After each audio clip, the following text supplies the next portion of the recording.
Lionel মেসির উপস্থিতিকে কেন্দ্র করে তিক্ত অভিজ্ঞতার সাক্ষী রইল কলকাতা। নানা অব্যবস্থাপনায় আর্জেন্টিনার বিশ্বকাপ জয়ী অধিনায়কের অনুষ্ঠানকে ঘিরে যুবভারতী স্টেডিয়ামে রীতিমতো রণক্ষেত্রের পরিস্থিতি তৈরি হয়। ফুটবলের ঈশ্বরকে একবার চাক্ষুষ করতে ভিন রাজ্য পাড়ি দিয়ে কলকাতায় এসেছিলেন বহু অনুরাগী। বাড়তি টাকা দিয়ে টিকিট কিনেও মেসি দর্শন হলো না তাদের, আর তাতেই ক্ষোভের আগুনে ফেটে পড়লেন বহু মেসি ভক্ত। যুবভারতী ক্রীড়াঙ্গনে আসন খুলে শটান নিজের রাজ্যে নিয়ে যাওয়ার চেষ্টা দেখা গেল আসাম থেকে আসা এক ভক্তকে। সিএনএর প্রতিনিধি রাজা সাহা সেই যুবককে বাধা দেওয়ার চেষ্টা করতেই মেসিকে দেখতে না পাওয়ার ক্ষোভ উগরে দিলেন তিনি। আনকাট সেই ছবি আপনাদের জন্য। দেখো, দেখতে পাচ্ছ পশ্চিমবঙ্গ সরকার, আমরা পশ্চিমবঙ্গ যুবভারতী ক্রীড়াঙ্গনের একেবারে চেয়ার দেখতে পাচ্ছ 0063 চেয়ার নাম্বার। এটা আপনি কিভাবে খুললেন? ওখান থেকে খোলা ছিল তো। আরে আজ তো মাঠের মধ্যে হাজার হাজার চেয়ার লাগানো, আমি কোথা থেকে? শুধু কি আসাম থেকে বাংলা এসে চেয়ার দখল? না, ঐতিহ্যবাহী যুবভারতীর ফুলের গাছ টবও দখল নিলেন বহু ভক্ত। দাদা কি ফুল নিয়ে যাচ্ছেন এখন? হ্যাঁ, এই তো খুশিতে একটু ফুল নিয়ে যাচ্ছি। এটা স্টেডিয়ামের বাইরে সাজানো ছিল এটা? না, ভাঙচুর করা ছিল, এগুলো আমি তুলে নিয়ে এসেছি। ও, ভাঙচুর থেকে নিয়ে যাচ্ছে? হ্যাঁ, ভাঙচুর থেকে নিয়ে যাচ্ছি। কি করবো, ওখানে নষ্ট হয়ে তো পড়ে থাকবে। বাড়ি কোথায়? বাড়ি কোথায় আপনার? আমাদের বাড়ি হাইল্যান্ড পার্ক, বাগাতিন। সব নষ্ট করছে, সব করা উচিত আমি বলবো না। ম্যাম, আপনার বাড়ি কোথায়? আমি পাটুলি থেকে এসেছি। আচ্ছা, এই টপ কি স্টেডিয়াম থেকে বাঁচিয়ে নিয়ে যাচ্ছেন? হ্যাঁ, সব ফেলে ছড়িয়ে নষ্ট হচ্ছিল। আমি গাছ খুব ভালোবাসি, তাই আমি একটা আর ও একটা উদ্ধার করে নিয়ে।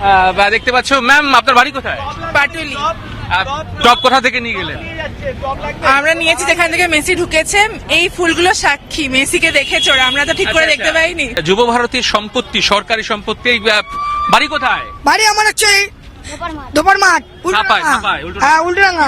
কি নাম? আমার শুভ। তো বাড়ি কোথায়? কাকুরগাছি। কাকুরগাছি। ফুল গাছ কোথা থেকে নিয়ে যাচ্ছিস? এই তো আমাদের স্টেডিয়াম থেকে। কোথা থেকে নিয়ে যাচ্ছিস? স্টেডিয়ামের ভেতর দিয়ে আমরা টাকা দিয়ে কিনেছিলাম 5000 টাকা।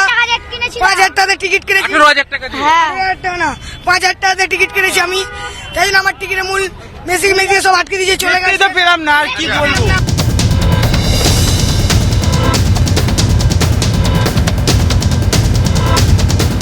এই মুহূর্তে দৌড়ে যাচ্ছে তিনি, আবার ফুলের গাছ আনতে যাচ্ছেন এই সবুজ জামা। তুমি দেখতে পাচ্ছ, এই মুহূর্তে দেখতে পাচ্ছ যে এই মুহূর্তে রীতিমতো এভাবেই কিন্তু লুট চলছে। কার্যত এই শব্দটি কিন্তু ব্যবহার করতে হচ্ছে। তুমি দেখতে পাচ্ছ যে এই মুহূর্তে আমরা দেখছি যে একেবারে একের পর এক যে সরকারি সম্পত্তি, সরকারি গাছ। আমরা যুবভারতী ক্রীড়াঙ্গনের ভেতরে প্রবেশ করছি কিশোরকে নিয়ে।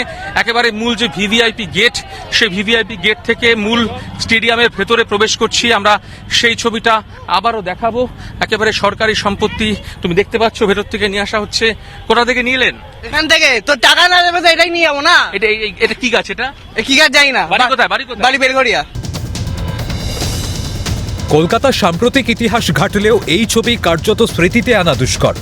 আয়োজকদের গাফিলতির দায় রাজ্যবাসী নেবে কেন? ক্যামেরায় কিশোর মুখোপাধ্যায়ের সঙ্গে রাজা সাহার রিপোর্ট, ক্যালকাটা নিউজ।